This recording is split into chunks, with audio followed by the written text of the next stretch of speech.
kita kembali kepada pertanyaan Bunda. Menurut ahli hijab, menurut mayoritas manusia, bertemu Allah itu ada urutannya. Sebelum kita bertemu Allah di alam surga nanti, perjalanan manusia setelah mati masih ada, yakni alam gaib. Kapan alam-alam itu mulai terjadi? Nanti ketika badan sudah mengalami kematian. Jadi yang dimaksud alam kematian di sisi manusia itu adalah matinya badan. Karena manusia ini selama ini mentuhankan, mendewa-dewakan, mencintai badan-badannya, sehingga alam-alam gaib yang diceritakan di Al-Quran itu dikiranya, diangan-angankannya terjadinya besok setelah badan mati. Akan tetapi kematian di sisi manusia dan kematian di sisi Allah itu beda, tidak sama. Kematian yang dianggap namanya mati adalah matinya badan. Akan tetapi di sisi Allah kematian itu adalah matinya jiwa, matinya kesadaran hati manusia akan Tuhan penguasa dan pencipta diri manusianya. Itulah yang dimaksud alam kematian.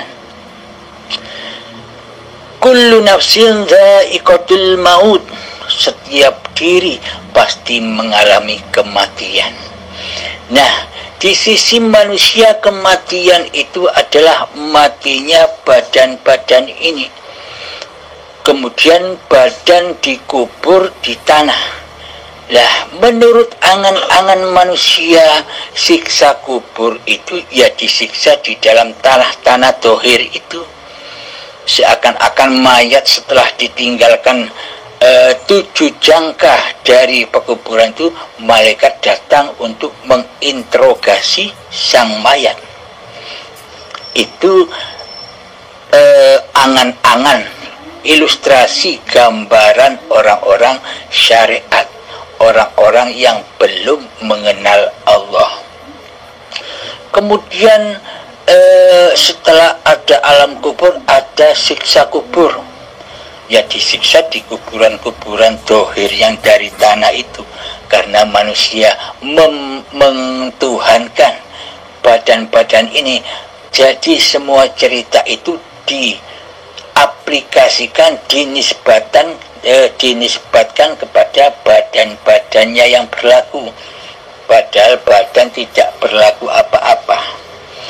Kemudian cerita berlanjut setelah disiksa di dalam kubur, menunggu hingga kiamat kubro datang. Yang dimaksud kiamat kubro oleh manusia selama ini adalah kiamatnya hancurnya bumi dan langit secara dohir, seperti bencana-bencana itu. Jadi anggapan kiamat kubro bagi mayoritas manusia itu hancur leburnya dunia dan langit secara dohir. Karena di dalam pemahaman mayoritas manusia masih menyembah, mewujudkan dohir-dohir ini.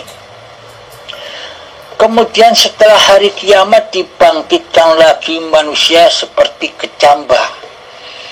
Ini pemahaman angan-angan manusia. Yang bangkit itu badan-badannya seperti kecambah, kemudian dikumpulkan di padang mahsyar. Manusianya, badan-badannya dikubur di padang mahsyar dengan keadaan telanjang. Kemudian dihisab, hari pertanggungjawaban. Kemudian disuruh jalan melewati siratal mustaqim yang panjangnya, yang lamanya 1000 tahun ke atas vertikal perjalanannya, kemudian sampai di ujung yang vertikal kembali lagi perjalanannya selama 1000 tahun lagi secara horizontal. Itu 1000 tahun lamanya bukan 1000 tahun lamanya di dunia, di akhirat, jadi sangat amat lamanya. Itu angan-angannya manusia. Jadi Siratal Mustaqim itu digambarkan oleh manusia seperti itu. Gambaran manusia, serba badan, serba syariat. Kemudian melewati Siratal Mustaqim pasti manusia jatuh dulu ke dalam neraka karena tidak bisa melewati Siratal Mustaqim yang tak terlihat. Bagaimana mungkin bisa melewati Siratal Mustaqim sedangkan Siratal Mustaqim digambarkan oleh mayoritas manusia sangat amatlah kecil, bagaikan rambut dibelah jadi 7 dan tajamnya 1000 pedang. Mana mungkin manusia bisa melewatinya? Takkan mungkin tak satu pun manusia bisa melewatinya. Pasti jatuh kepada lembah jahanam di bawah Siratal Mustaqim itu. Ya, akhirnya disiksa di dalam anar, di dalam jahanam. Sehingga setelah di dalam neraka dan masuk surga hingga bertemu dengan Allah. Jadi pemahaman mayoritas manusia, pemahaman syariat saja, bertemu Allah itu nanti ketika sudah masuk surga baru bisa bertemu Allah. Kenikmatan yang teramat agung mengalahkan semua nikmat-nikmat yang ada di surga. Itulah perjalanan-perjalanan yang diangan-angan oleh manusia, karena selama ini yang jadi Tuhan masih diri manusianya. Akan tetapi di sisi Allah itu bagaimana ceritanya? Versi di sisi Allah adalah semua perjalanan-perjalanan itu serba batiniah, serba ruhaniah, bukan perjalanan-perjalanan badaniah. Terbukti Allah tidak memandang wajah dan hartamu, Allah tidak memandang ilmu dan amalmu, dan Allah tidak memandang nasab-nasab kemuliaan badan-badanmu di sisi manusia. Tapi Allah hanya menilai, hanya memandang hatimu. Di dalam hatimu yang jadi Tuhan Allah ataukah dirimu? Bila yang jadi Tuhan adalah dirimu, itulah dosa yang amat besar, yang sangat yang tidak terampuni oleh Allah, karena sudah mengaku jadi Allah. Allah digoibkan di hatinya, Allah ditiadakan di hatinya. Jadi cerita-cerita perjalanan manusia setelah mati yang sudah dipaparkan tadi itu versi syariat, versi badaniah, versi dohir. Karena yang dieluh-elukan, karena yang diagung-agungkan, karena yang diidolakan seluruh manusia adalah badan-badannya sendiri yang sangat amat dicintainya, lebih dicintainya daripada mencintai zat pencipta badan ini sendiri. Itulah cerita-cerita versi syariat. Pertanyaan Anda, bagaimana mungkin bila hidup ini Allah, ketika nanti masuk neraka Allah menyiksa dirinya sendiri?